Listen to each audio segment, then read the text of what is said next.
Okay, good morning. So, harvest time tayo ngayon. So, puntahan muna natin. Yan yung mga harvest ko. So, ito yung container ko.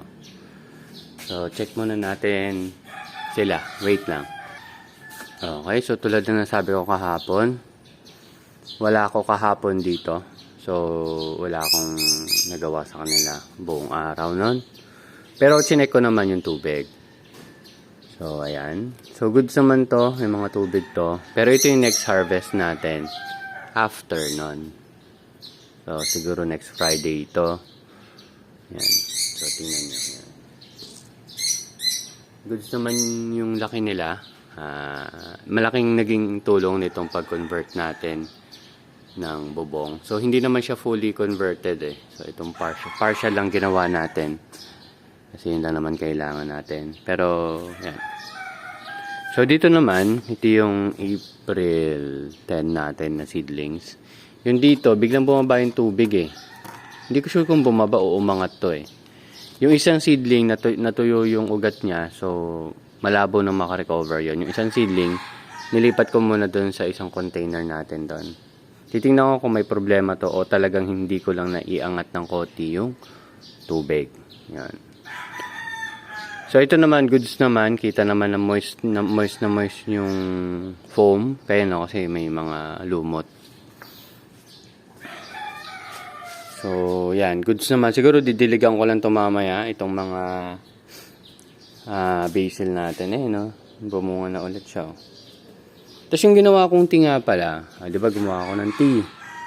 So, after 3 days, hindi ko kasi nailagay siya sa ref. Hindi naging maganda yung lasa afterwards. Siguro dapat ilagay ko agad siya sa ref for storage. Yan. So, naka-3 cup lang ako nung nagawa ko yun eh. Yun nga, hindi ko na nagustuhan. Tinapon ko na lang. So, yan. Pwede pa naman tayong gumawa ulit. So, ito yung mga for harvest natin. So, hindi naman lahat. Or pwede ko rin i-harvest lahat kasi aayusin ko. Yan, i-harvest ko. Ito, for personal consumption na lang to or pwedeng ipamigay natin as free. Ganun na lang siguro gagawin ko. Yan. So, ayan sila. So, ito medyo maliit pa eh. Pero ang ganda ng itsura. Ayan, maganda itsura naman nila.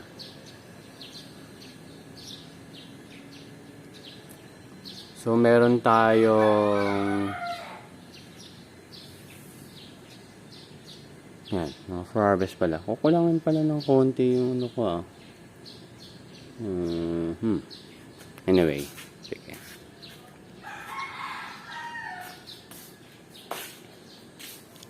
So, ito naman yung mga nasa styro box natin. Alam nyo naman yung mga date nyan. Yan. So, yun, going strong naman yon. So, Olmeti tsaka romaine. Yan. So, dito may romaine tayo. Pero ito hindi masyadong lumalaki, oh. Bala ko yung isang romaine doon, ilipat ko na lang dito. Tapos, yung isa doon, ilipat ko na dito. Yan. So, transfer ko lang kasi unti-unti ko lang inaayos dito. Ang gagawin natin, dadagdagan natin yung tanim natin. So, dapat ngayon, ito yung setup na sabi ko medyo madungis tingnan eh. Pero pinag-aaralan ko pa. Di ba meron tayong ginawang coco peat? So, nakababad pa siya sa calcium nitrate. So, antay pa siguro mga 3 days pa bago natin gamitin. Inaaral ko pa. So, ito naman yung for transfer ko today. So, haluan na lang natin siya ng scamander tsaka nitong romaine. Yan. Ayusin natin. Ang tatransferan natin is dito. Ayan. Key solution yung dalawa na yan. So, walang iron. Ayan. So, ito naman, 5 days lang to ng mas maaga kumpara doon sa medyo malalaki na yan. Pero mabilis kasi sila lumaki. Once mag-pick up na sila ng size nila, lalaki na sila. Pero ang problema kasi ko dito, medyo magkakadikit yung butas. Ayan. So, dapat i-adjust ko pa dito yung mga butas niyan dyan. Diyan bandang gilid. Kasi ito, ayan. Ito na, medyo naka-adjust na to eh. Naka-adjust. Yun, hindi pa. Tingnan nyo. So, ang hindi naka-adjust dyan, 3. Ito, Ito, tsaka, ayun. So, compare natin. So, ngayon, yun nga, pag-harvest ko, titingnan ko rin kung gaano ba siya kabigat. At, tingnan natin kung okay na naman yung timbang. Kasi, isa pang balak natin gawin, from 45 days, baka pwede naman natin ibaba kahit 43 or 40 days yung harvest natin. Para mas mabilis yung magiging rotation natin ng halaman. So, ito pala yung sinasabi ko sa inyo. Ay, bago yan. Ito pala yung May 5 nating tanim. Ito yung sinasabi ko sa inyo. Ito yung natuyuan ng ugat. Ulmet ito eh. Natuyuan ng ugat. Nilipat ko siya dito pero mukhang huli na ang lahat. Ito naman, naka-recover pa.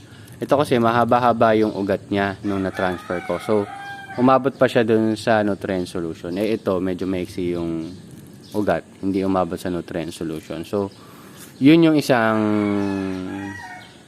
kailangan yung tandaan na hanggat maaari, talagang tumatama yung ugat dun sa nutrient solution. Usually naman yung ibang setup, ganun talaga. Yung sa akin kasi, medyo kakaiba yung setup, kaya ayun, minsan sablay. Mag-start na rin ako mag-setup ng DWC. Doon. Doon. Yan dyan. So, sa SM, meron kasing 2x4 feet na styro board. Yun. So, kailangan ko lang magpa-setup dito. Susukatin ko na lang din kung paano bang diskarte ang gagawin ko, kung paano itsura. Yung board, yung pagbubutas ng board, wala na naman problema sa akin. May gamit naman tayo dyan, may nabili na tayo. Ang ano na lang, yung setup kung paano magiging itsura niya pag nagawa. So, ang balak ko, tapusin muna natin yung run through ng mga halaman natin. So, itong talong, balak ko lang sigurong patayin yan. Ito namang pipino dito, yung isa, parang may sakit. Ayan, unti-unti na siyang nalalanta. Ayan. Siguro mula sa ugat siguro yung problema nito. Ayan. Pero itong isa rin parang ganun din nangyari. Unti-unti siyang nalalanta. Yan. So, kung medyo may hirapan tayo, tanggalin na lang din muna natin. So, mag-focus muna tayo sa lettuce natin and bell pepper. Siguro ganun na lang muna yung cost ko. Meron tayong fruiting pa rin kahit papano. Pero bell pepper na lang din muna. Ayan, aray ko. So, yan. Tatanggalin na rin siguro natin to. Pero, yun. Yun nga. Pero sana naman lumaki. Kasi pag lumaki, hindi na natin to papatayin. Kung mapansin nyo, yan, no, bubunga ulit siya. Ang dami niya talagang bunga. Kung akong tatanungin nyo. Problema lang. Yun lang. Hindi ko na nabantayan yung ano to, tubig. Sige. Ay, sorry. Yan. Kailangan palang refillan to. Ay, tingnan ko muna yung reading. Then, ayusin ko. So, yun dito. Yun. Nasabi ko na rin naman sa inyo yung plano ko dito. Plano ko siyang i-retire at gawing bell pepper plant. Tapos yung mga ibon, talaga dito sumisiksik. Pero unti-unti ko namang tinitingnan kung saan sila nanggagaling. Tapos tinatakpan ko lang naman tinatakpan. Although, kahit may nakakapasok pa minsan-minsan na ibon, hindi na naman niya sinisira yung mga seedlings natin. Ito yung aso ko. Spike. Si Spike. Yan. So, maliban dyan, ito yung mga halaman natin na for own consumption. Lalo na daw, ang ganda ng tubo ng ating amaranth. So, ang dami nating buto niyan. Tsaka, based dun sa pagkakaalala ko, parang 4 or 6 months lang daw talaga ang life cycle nila. Then, mamatay sila. Tapos, ganun. Yung halaman ko rin sa baba is namatay na nag-harvest kami. Kaso, sinanay kasi, tinanggalan ng dahon. So, baka yun din yung nag-cause kaya siya namatay. Pero yan, meron naman ulit tayo dito. So, baka magtatanim-tanim ako niya sa sulok-sulok dito. Sa gilid-gilid yun doon. Para lang lagi tayong may supply ng ng gulay. Yan. Para hindi masyadong tayo mahirapan. So, ayun lang naman ang share ko sa inyo. So, mamaya after ko mag-walking or jogging, magta-transfer tayo dito. Then, yung next na inaasahan kong transfer is 30 heads, 30 pieces. So, kailangan pagka-harvest ko nun, ililipat ko na yung tube na yun sa baba, tapos lalagay natin yan ng styrobox, which is nandito. Yan, may styrobox tayo dito. Meron na rin tayong mga takip na butas na. So, kung i-ready ka na ito, matagal na eh. So, yun. So, it's either, inisip ko kasi kung magdadagdag pa ba akong styrobox or mag-level up na agad tayo sa DWC. So, yung paglalagyan ko kasi noon, kaya bala ko na ilipat yung mga seedlings na to, is dito. So, hindi ko sure kung abot to ng 4 feet, tapos by 4 feet. Parang 4x4, 4x4, ang lalakaran ko ay gitna. Ayun. Kasi ayaw ko siyang masyado nandito sa labas, kasi nga, sampayan pa rin to, kaya paminsan-minsan may mga sampay dyan eh.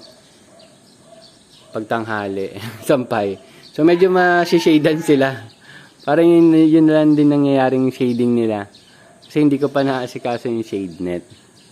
Pero medyo minsan mainit talaga din dito sa rooftop. Pero ngayon nag-uulan-ulan. Medyo nagbabago na yung panahon. Medyo gumaganda na. So hopefully mas gumanda rin yung tubo ng mga halaman natin. Ayun. Yun lang naman ang sinishare ko. So maglilinis din tayo dito. Tsaka mapansin nyo may hose dito. Oh. Yung gripo. So, yan. I-consider ko din yan sa pag-check kung paano natin didiskartehan yung style ng DWC natin. So, kung magkakaroon ako ng dalawang DWC, kailangan ko rin magkaroon ng dalawang pump. It's either dalawang pump or recirculating na lang yung DWC ko. Yan. So, yun pa. Yung nga pala, no. Pag dalawa kasi yung sinetup ko, magdadalawang pump din pala ako. Ayan. Aralin ko pa. That's it. Thank you very much and see you next update. Harvest muna ako. Bye-bye.